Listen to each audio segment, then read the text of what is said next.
Bharat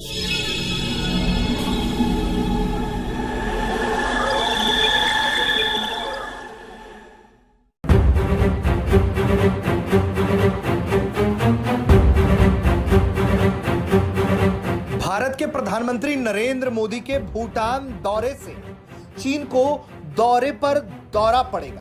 PM Modi की तो मेरी नज़र में कोई रिस्पेक्ट नहीं है। फर्स्टली मैं यही कहूँगी, और सेकंडली हमें अपने आप को देखना चाहिए। वो मोदी वो तो कुछ भी नहीं कर सकता। क्या नहीं कर सकता कुछ। और क्या रिस्पेक्ट नहीं है उनकी?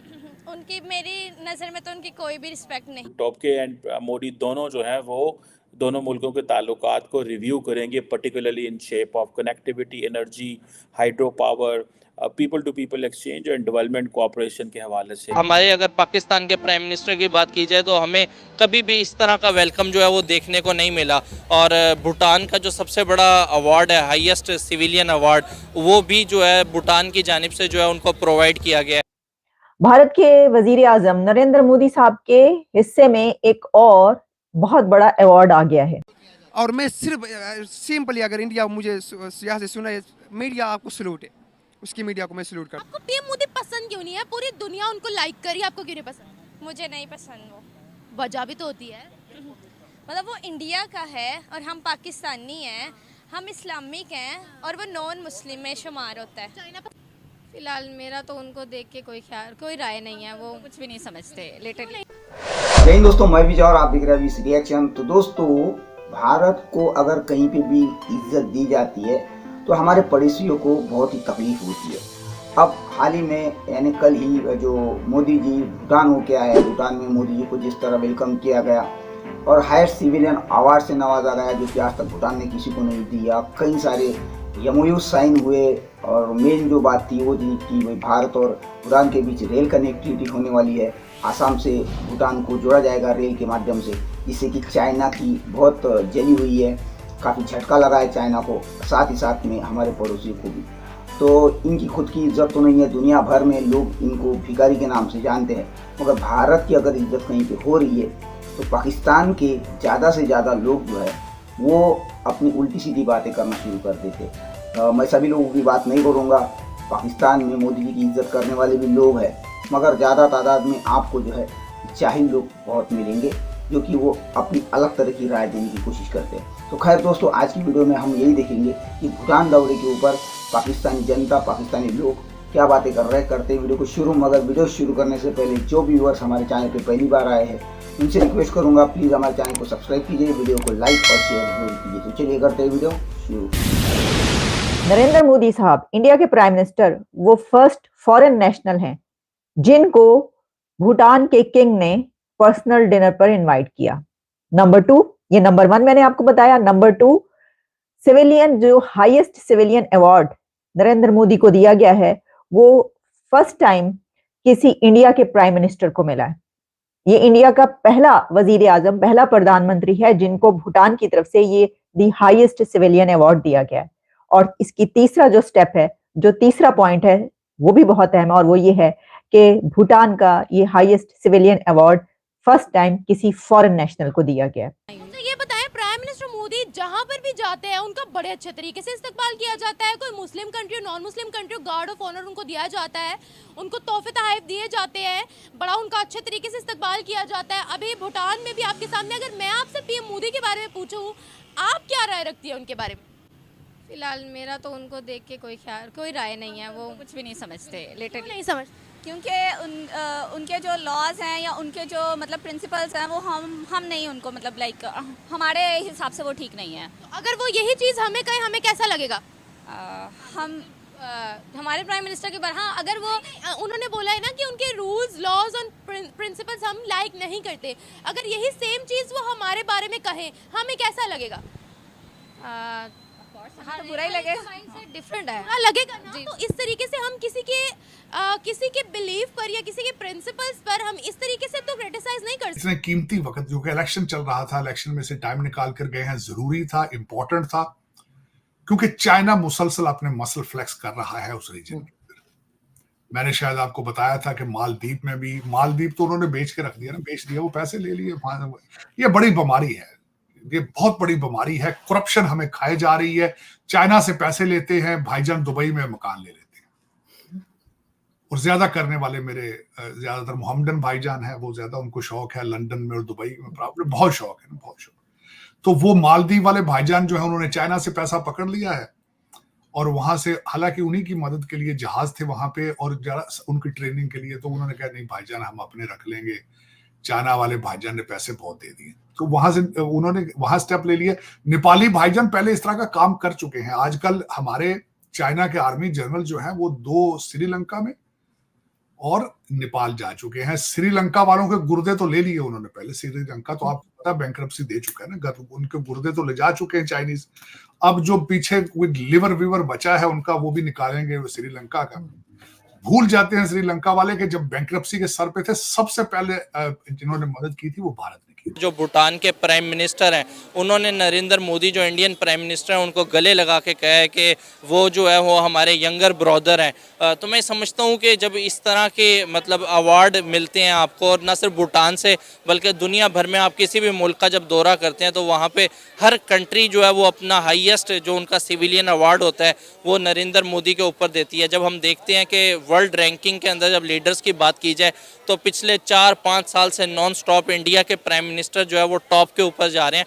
तो आखिर कोई तो वजह है जिसकी वजह से पूरी दुनिया का झुकाव जो है वो इंडिया इंडिया इंडिया की तरफ हो रहा है। इंडियन प्राइम मिनिस्टर को बाकायदा न सिर्फ इनवाइट किया जा रहा है बल्कि आज मैं समझता हूँ कि जिस तरीके के MOU साइन किए गए हैं, स्पेशली अगर देखें तो पहले ही रेलवे के निज़ाम के हवाले से अगर बात की जाए तो भारत का जो रेलवे का निज़ाम है वो दुनिया का सबसे बड़ा नेटवर्क जो है वो है। और इंटरेस्टिंगली ऑस्ट्रेलिया की जितनी टोटल आबादी है उससे ज़ायद जो है डेली पैसेंजर जो है वो भारत के अंदर सफ़र करते हैं। आज जो भूटान में MOU साइन किया गया उसमें एक रेल लाइन के हवाले से भी जो है वो बातचीत हुई है, MOU साइन किया गया है जिसमें दोनों कंट्रीज़ के रिलेशनशिप को बेटर करने के ऊपर बात की गई है। दोनों कंट्रीज़ के दरमियान एक रेल सिस्टम को जो है वो मुतारफ़ करवाया गया है। तो मैं समझता हूँ कि ये जो भी इंडियन प्राइम मिनिस्टर किसी भी कंट्री के दौरे के ऊपर जाते हैं कोशिश यही होती है कि उसको ज़्यादा से ज़्यादा प्रोडक्टिव बनाया जाए।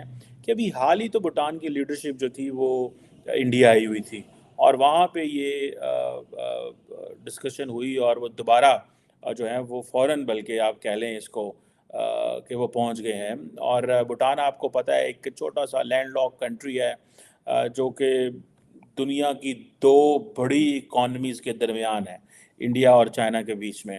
और जिसे ये कह लें कि एक समझे इंडिया जो है वो भूटान को एज ए बफर स्टेट समझता है, क्योंकि इंडिया ये समझता है कि ये जो चाइनीज़ एग्रेशन है और उसकी जो मिलिट्री एडवेंचर्स हैं दे विल नॉट स्टॉप।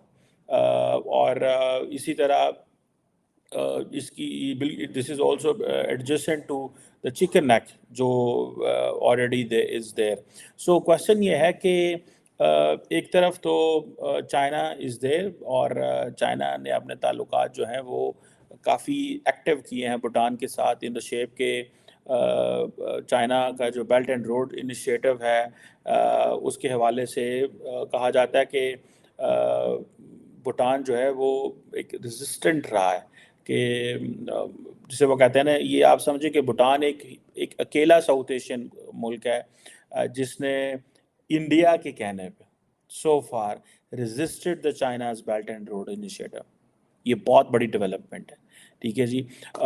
और सो इंडिया जो है वो फिर इन रिटर्न भूटान के जो इंटरेस्ट हैं उनको अकोमोडेट करता रहता है, इकोनॉमिक इंटीग्रेशन एंड देन के इनकी कॉमन सिक्योरिटी और इस तरह की बहुत सारी चीज़ें जो हैं वो करते रहते हैं। सो दोनों मुल्क जो हैं वो आपस में बड़ा कॉर्डियल रिलेशन है। PM मोदी की तो मेरी नज़र में कोई रिस्पेक्ट नहीं है, फर्स्टली मैं यही कहूँगी। और सेकंडली हमें अपने आप को देखना चाहिए, वो मोदी वो तो कुछ भी नहीं कर सकता। क्या नहीं कर सकता कुछ। और क्या रिस्पेक्ट नहीं है उनकी मेरी नज़र में तो उनकी कोई भी रिस्पेक्ट नहीं है। आपकी नज़र में नहीं है लेकिन वर्ल्ड की नज़र में तो बहुत है। अब हम वर्ल्ड को देखेंगे तो फिर आपको पता है दुनिया तो बहुत कुछ कहती है कि ये करें वो करें, तो हमें घंटा फर्क नहीं पड़ता दुनिया के तेल लेने। हाँ, दुनिया जो मर्जी कहे, मतलब हमें फ़र्क नहीं पड़ना चाहिए। डेफिनेटली हमें अपने आप को सपोर्ट करना चाहिए। आपको PM मोदी पसंद क्यों नहीं है? पूरी दुनिया उनको लाइक करी, आपको क्यों नहीं पसंद? मुझे नहीं पसंद वो। वजह भी तो होती है, मतलब वो इंडिया का है और हम पाकिस्तानी हैं, हम इस्लामिक हैं और वो नॉन मुस्लिम में शुमार होता है। चाइना पसंद है आपको? चाइना पसंद है? चाइना भी नहीं पसंद है? नहीं। देखिए, नॉन मुस्लिम और मुस्लिम हम इतने तफरके में क्यों पड़े हुए हैं? जो बंदा अच्छा काम कर रहा है उसको तो हमें प्रेज करना चाहिए। आज हमारी इस्लामिक कंट्रीज भी उनके गुण गा रही हैं। अब सब तो इसी तरह करेंगे। यू नो वेरी वेल के अपने आप को आगे लेके जाने के लिए इंसान बहुत कुछ करता है। दुनिया पीएम मोदी को इज्जत क्यों देती है, ये सवाल पैदा होता है यहाँ। वो दुनिया को तो मैं पागल ही कहूँगी फिर, जो इस तरह के काम करती है। क्यों? क्योंकि नहीं करना चाहिए ना उसे। आप देखें पाकिस्तान क्यों इतना पीछे है। अब आप यहीं से बाहर के मुल्क चली जाए, वो कितना आगे है, उसकी करेंसी बहुत आगे है। और ये पाकिस्तान को देख लें। आप पीएम मोदी को रिस्पेक्ट क्यों मिलती है? उसके पैसे को सलाम है। पैसे को सलाम है, उनकी मेहनत को सलाम है। मेहनत पैसा है तो मेहनत है ना। मेहनत उसकी क्या है, सारा पैसा मेहनत करके ही तो उन्होंने पैसा कमाया है। इसी तरह ही फिर आपको क्या लगता है, हम पीएम मोदी को अच्छा नहीं समझते हैं? क्यों इतनी नफरतें हैं? हम उनकी नेगेटिव चीजें जो है वो बड़ी हाईलाइट करते हैं, इतनी सारी जो पॉजिटिव चीजें उनको भूल जाते हैं। Are you right? तो दोस्तों ये थी आज की वीडियो और आपने देखा निम्रा जी ने जब उस महिला से पूछा कि मोदी जी क्यों पसंद नहीं है, तो उसका कहना था कि भाई भारत जो है वो मुस्लिम कंट्री नहीं है, यानी वो एक हिंदू कंट्री है, मोदी जी हिंदू है और इसीलिए पसंद नहीं है। यानी आपने देखा कि किस तरह की घटिया सोच रखने वाले लोग पाकिस्तान के अंदर रहते हैं। मैं सभी लोगों की बात नहीं कर रहा हूँ, मगर आपने बहुत सारी वीडियोस में देखा होगा कि पाकिस्तान में बच्चे से लेके बूढ़े तक यही बात करता है कि काफिरों को मारना है, ये करना है, वो करना है। तो इन्हें बचपन से यही सिखाया जाता है, दूसरे धर्मों से नफरत करना। और जब फिर दूसरे धर्म वाले इनके पिछवाड़े पे लात मारते हैं तब ये विक्टिम कार्ड खेलते हैं, फिर कहते हैं इस्लामोफोबिया हो गया। जब खुद दूसरे धर्मों की इज्जत नहीं करोगे तो तुम्हारी इज्जत कौन करेगा भाई? इंसान के बच्चे बनो। जहाँ से इस्लाम निकला ना सऊदीया से, वो भी समझ चुका है, वो भी दुनिया भर के धर्मों की इज्जत करता है। उन्हें किसी कंट्री से लात मार के बाहर नहीं निकाला जाता, सऊदीया के लोगों को सिर्फ पाकिस्तानियों को निकाला जाता है, क्योंकि दुनिया में सिर्फ पाकिस्तानी ऐसा एक मुल्क है जहाँ पे कुछ अलग तरह का इस्लाम चल रहा है, जो नफरत सिखा रहा है। तो खैर दोस्तों, इनकी इज्जत तो दुनिया में नहीं है, मगर जब भारत की इज्जत होती है तो इनको ऐसी खुजली होती है। खैर ये थी आज की वीडियो, आशा करता हूँ आप सभी को अच्छी लगी होगी। तो चलिए चलते हैं, मिलते हैं अगली वीडियो में, तब तक के लिए जय हिंद।